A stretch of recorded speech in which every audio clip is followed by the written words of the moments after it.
मिलन चले बंसी वाली धुन पे तो गोपियों का रास इतिहास बन जाता है, गोपियों का रास इतिहास बन जाता है। अंतिम पंक्ति जिसके लिए कविता लिखी, जिस प्रेम के लिए कविता लिखी, उसके लिए एक एक व्यक्ति का मन मांगता हूँ।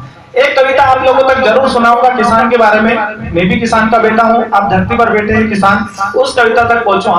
लेकिन उसके पहले कुछ पंक्तियां सुनाने की कोशिश करता हूँ कि मन का मिलन चले बंसी वाली धुन पे तो गोपियों का रास फिर कौन भूल पाता है।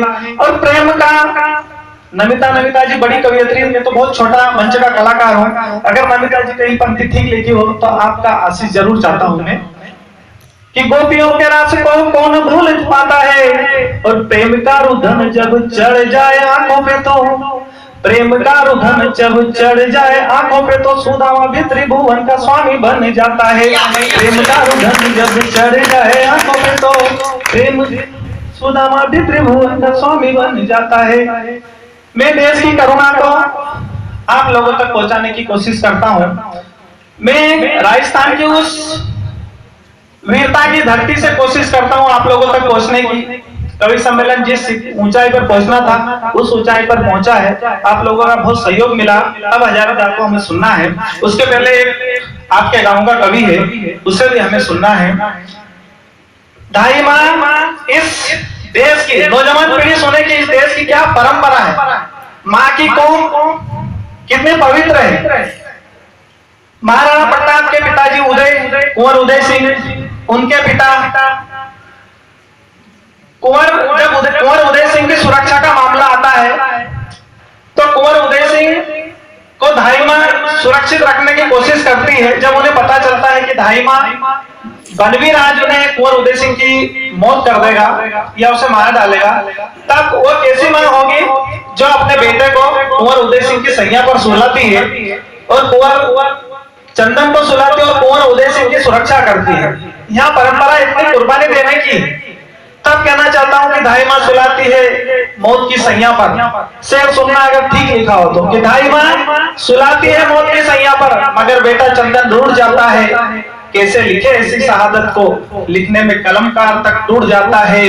कैसे लिखे ऐसी शहादत को लिखने में कलमकार तक टूट जाता है। और सियासत के आईने क्या, सियासत के टूटे आईने समझ ले शहादत को, उसकी औकात ही क्या है। जब आती है शहादत तिरंगे में लिपट कर, देखकर अच्छों का पसीना छूट जाता है, देखकर अच्छों का पसीना छूट जाता है।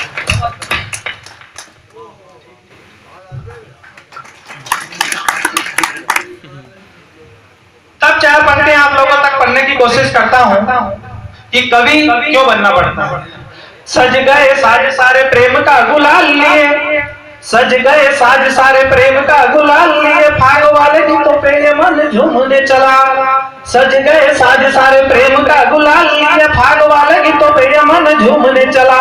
प्रीत में उभार भर मन झनकार लिए, साधना के प्रीत में ये प्रेम तपने चला। और रंग लगा गोरे तन तान और तंबूर लिए, रंग लगा गोरे तन तान और तंबूर लिए, मन के मयूर पर तन झूमने चला। अपनों की चोट पर बहता है रक्त देख, जगमगाए खंजरों से कवि बनने चला। अपनों की चोट पर बहता है रक्त देख, जगमगाए खंजरों से कवि बनने चला। अब एक बार फिर आप लोगों को बताने की कोशिश करता हूँ। और क्यों कोशिश करता हूँ उसके बाद तो किसान वाली कविता जो जिसके लिए मैं विशेष आप लोगों के बीच में सोचता हूँ कि आज वो सुनानी है। लेकिन भारत की शहादत किस अंदाज में होती है। भारत माता का बेटा, आप कल्पना कर लो कि अगर आपके घर कोई शव आए और शव के साथ उसका सर ना आए तो क्या स्थिति होगी। सुनने की कोशिश करो। थोड़ा सा यहाँ बात कर रहे हैं भाई साहब, थोड़ी देर के लिए शांत रहो। एक उत्तर प्रदेश में छोटा सा गांव है त्रिपुरा, केकड़ा नाम का गांव की आबादी मात्र 850 है। वहाँ एक शहीद का शव आता है, शव के साथ शव आता है, शव के साथ सब कुछ आता है लेकिन उसका सिर नहीं आती है, सिर नहीं आता है। तब उसके 24 वर्षीय पत्नी विधवा पत्नी विलाप करती है, माता पिता बुजुर्ग रोते हैं। तब उसकी 18 वर्ष की बहन उसे समझाने की कोशिश करती है कि दादी का दुलार भूला, भैया का प्यार भूला, दादी का दुलार भूला। क्या स्थिति होगी शहीदों की। जब शहीद की लाश आती है, और मैं इसलिए कह रहा हूँ कि मैं उस गांव से पढ़ता हूँ जहां पर 35-40 लड़के हर वर्ष 5 लड़के भारत माता की सेवा में जाते हैं। 35-40 लड़के मिलिट्री के अंदर है, उस गांव से पढ़ता हूँ। तब कहना चाहता हूँ कि दादी का दुलार भूला, भैया का प्यार भूला, मोतियों की दादी का दुलार भूला, भैया का प्यार भूला, मोतियों की माला आज तक नहीं लाया है, राखी के बंधन को बार बार बिसराया है, होली के रंग दिवाली की उमंग भूला। भाभी मेरा भैया तो बचपन से भुलक्कड़ था, शायद आज उसी आदत को दोहराया है, जाते वक्त माँ का आशीष लेना भूला, आते वक्त रण में अपना शीश भुलाया है, आते वक्त रण में अपना शीश भुलाया है। लेकिन अब नौजवान पीढ़ी से वो चीज मांगना चाहता हूँ। मैं बार बार टारगेट करता रहा नौजवान से, लेकिन भारत माता नौजवान से क्या मांगती? तर्ज बदली है और बदलाए ताज है, तर्ज बदली है और बदलाए ताज है, पहले भी रक्त चढ़ा अब भी रक्त मांगती है, पहले भी रक्त चढ़ा अब भी रक्त मांगती है, रक्त रक्त बूंद सींच सींचा जिस माटी को, बंदों को चूम ले जवानी फिर मांगती, खतरों से लिख चला खतरों का नाम सारा, बढ़ के सुबह की जवानी फिर मांगती, और चढ़ने को चढ़ गया। अब पंक्ति पर आपका समर्थन मांगता हूँ। चढ़ने को चढ़ गए रंग सारे देश पर, चढ़ने को चढ़ गए रंग सारे देश पर, माँ भारती जवानी पे तिरंगा रंग मांगती, माँ भारती जवानी पे तिरंगा रंग मांगती।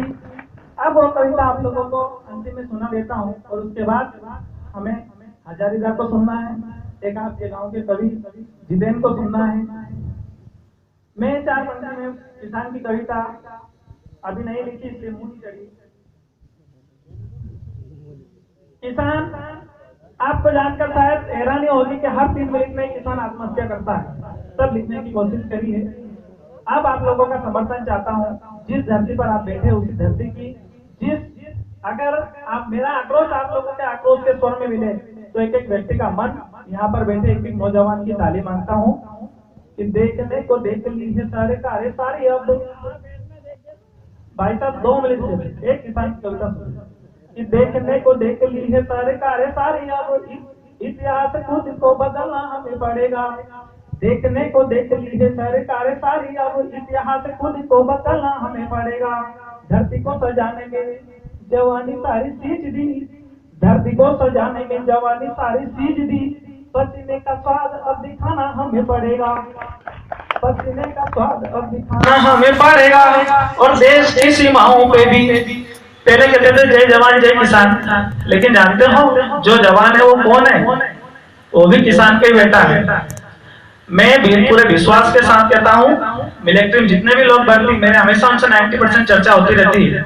मतलब ना तो कोई बनिया का है ना कोई महाजन का है, किसान के बेटे ही उस फौज के अंदर पूरे भरे। तब कहना चाहता हूँ कि देश की धरती पर ऊपर सीमा के ऊपर भी किसान का बेटा है, अंदर भी किसान का बेटा है।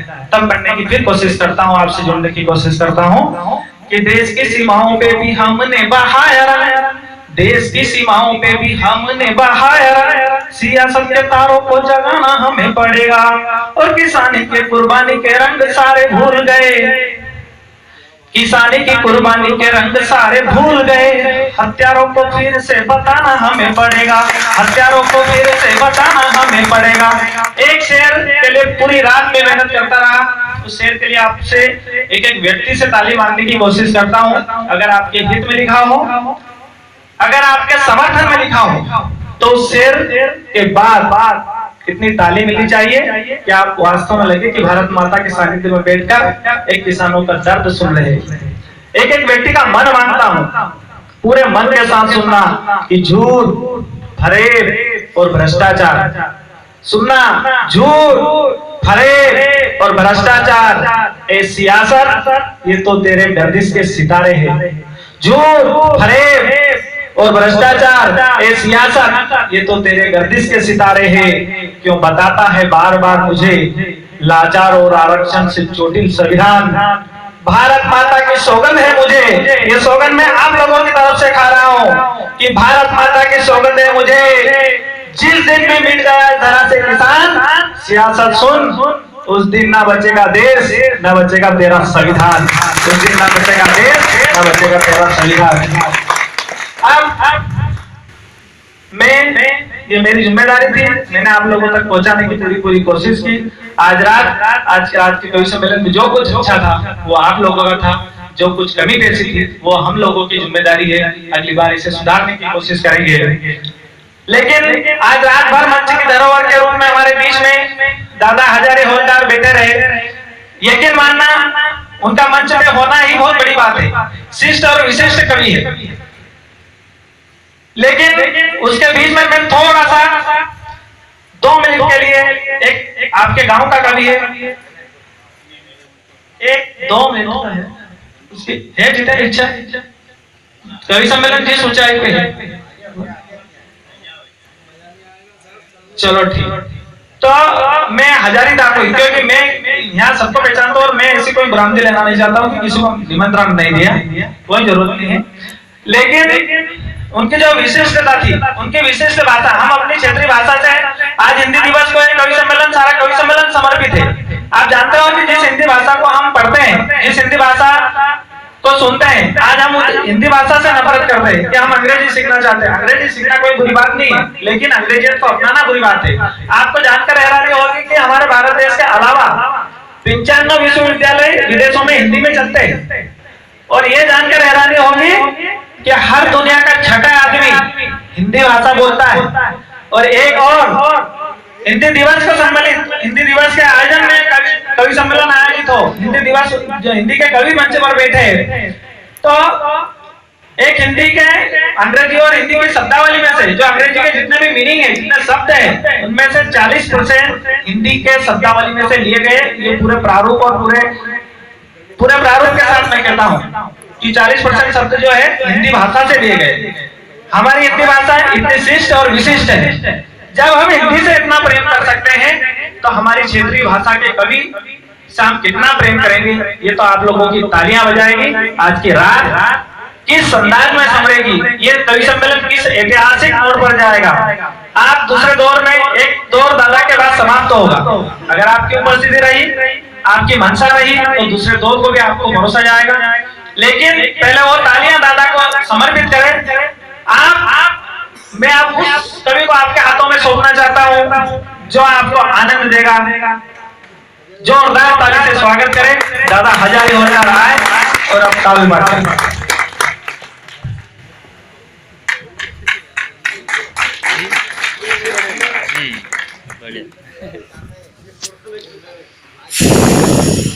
समझाओगे इस आयोजन में जो जन जहां से आए हों